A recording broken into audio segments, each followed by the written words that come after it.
Hello, bienvenue, ici on parle de Jésus, le chemin, la vérité et la vie. La méditation du jour, ça sera que personne ne vous séduise d'aucune manière.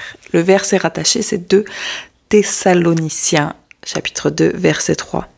Que personne ne vous séduise d'aucune manière, car il faut que l'apostasie soit arrivée auparavant et qu'on ait vu paraître l'homme du péché, le fils de la perdition. Dans 2 Pierre 2, versets 1 et 2, Pierre écrit ceci. Il y a eu parmi le peuple de faux prophètes. Il y aura de même parmi vous de faux docteurs qui introduiront des sectes pernicieuses et qui, reniant le maître qui les a rachetés, attireront sur eux une ruine soudaine. Plusieurs les suivront dans leur dissolution et la voie de la vérité sera calomniée à cause d'eux. Il est important de noter que ces faux prophètes et ces faux docteurs étaient auparavant de bons prophètes et de bons enseignants au sein de l'Église primitive pendant les puissantes effusions de l'Esprit Saint. Mais mystérieusement, quelque chose s'est perverti dans leur caractère et ils ont couru à leur perte dans l'apostasie. Ils ont échappé aux contraintes de la mort à soi-même, qui est le message de la croix, et ils ont préféré suivre la voie de la convoitise et de la facilité. Quand le message de la croix est occulté et voilé, c'est alors que la séduction et l'hérésie font lentement leur œuvre de destruction. Soyons vigilants et examinons nos cœurs chaque jour au regard de la parole, car le monde dans lequel nous vivons nous invite à vivre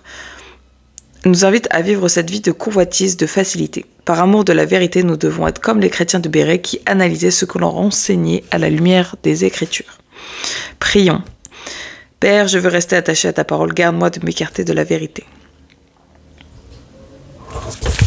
Amen. Sujet très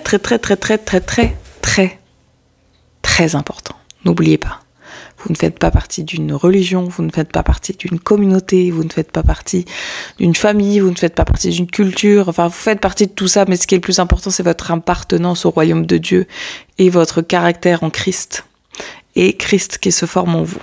Voilà, donc bon, c'est un peu là où j'en suis actuellement, c'est important d'aller voir comment ça se passe. Surtout quand t'as pas grandi en Christ, comment ça se passe, et puis même quand t'as grandi en Christ. Comment ça se passe ailleurs, et que tu puisses vraiment mettre en lumière ce qui est écrit dans la parole, et que tu puisses te dire, est-ce que dans mon église on fait ça vraiment? Est-ce qu'on respecte ça? Est-ce que dans ma famille on se dit chrétien, mais est-ce qu'on respecte ça? Est-ce que vraiment tous les jours on vit dans une mort à soi-même?